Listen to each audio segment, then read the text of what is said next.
The Gospel according to John, chapter 12. 6 days before the Passover, Jesus came to Bethany, the home of Lazarus, whom he had raised from the dead. There they gave a dinner for him. Martha served, and Lazarus was one of those reclining with him. Mary took a pound of costly perfume made of pure nard, anointed Jesus' feet, and wiped them with her hair. The house was filled with the fragrance of the perfume. But Judas Iscariot, one of his disciples, the one who was about to betray him, said, "Why was this perfume not sold for 300 denarii and the money given to the poor?" He said this not because he cared about the poor, but because he was a thief. He kept the common purse and used to steal what was put into it. Jesus said, "Leave her alone. She bought it so that she might keep it for the day of my burial. You always have the poor with you, but you do not always have me." When the great crowd of the Jews learned that he was there, they came not only because of Jesus, but also to see Lazarus, whom he had raised from the dead. So the chief priests planned to put Lazarus to death as well, since it was on account of him that many of the Jews were deserting and were believing in Jesus. The next day, the great crowd that had come to the festival heard that Jesus was coming to Jerusalem. So they took branches of palm trees and went out to meet him, shouting, "Hosanna! Blessed is the one who comes in the name of the Lord, the King of Israel." Jesus found a young donkey and sat on it, as it is written, "Do not be afraid, daughter of Zion. Look, your king is coming, sitting on a donkey's colt." His disciples did not understand these things at first, but when Jesus was glorified, then they remembered that these things had been written of him and had been done to him. So the crowd that had been with him when he called Lazarus out of the tomb and raised him from the dead continued to testify. It was also because they heard that he had performed this sign that the crowd went to meet him. The Pharisees then said to one another, "You see, you can do nothing. Look, the world has gone after him." Now among those who went up to worship at the festival were some Greeks. They came to Philip, who was from Bethsaida in Galilee, and said to him, "Sir, we wish to see Jesus."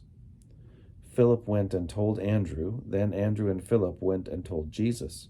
Jesus answered them, "The hour has come for the Son of Man to be glorified.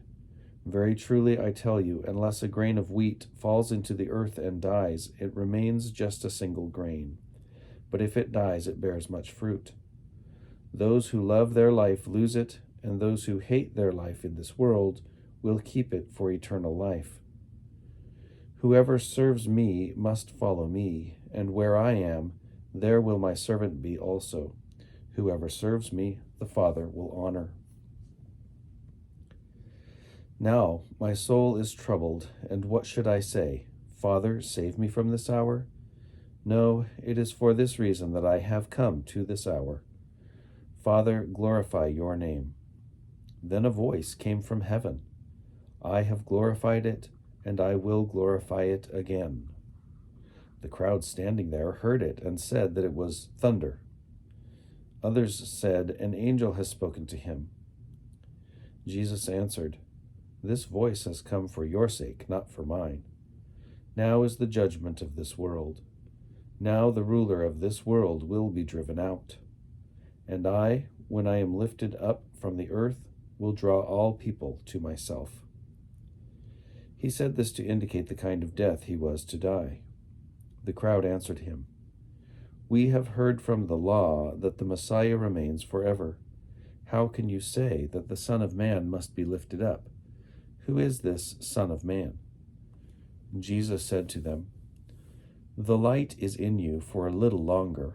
Walk while you have the light, so that the darkness may not overtake you.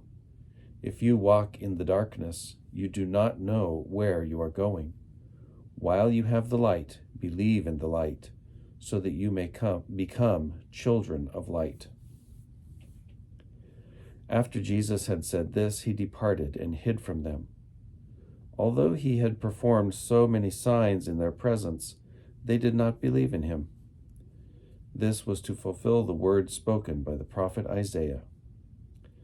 Lord, who has believed our message, and to whom has the arm of the Lord been revealed?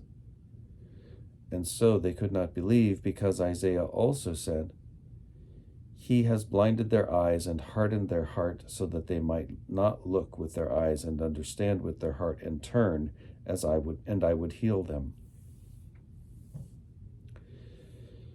Isaiah said this because he saw his glory and spoke about him. Nevertheless, many, even of the authorities, believed in him.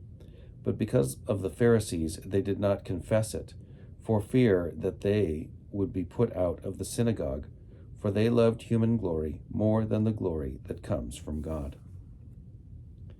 Then Jesus cried aloud, Whoever believes in me believes not in me, but in him who sent me.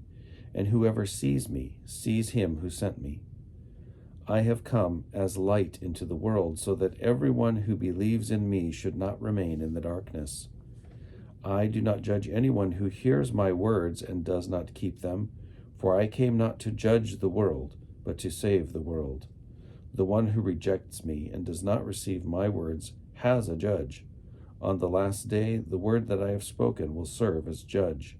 For I have not spoken on my own, but the Father who sent me has himself given me a commandment about what to say and what to speak. And I know that his commandment is eternal life. What I speak, therefore, I speak just as the Father has told me.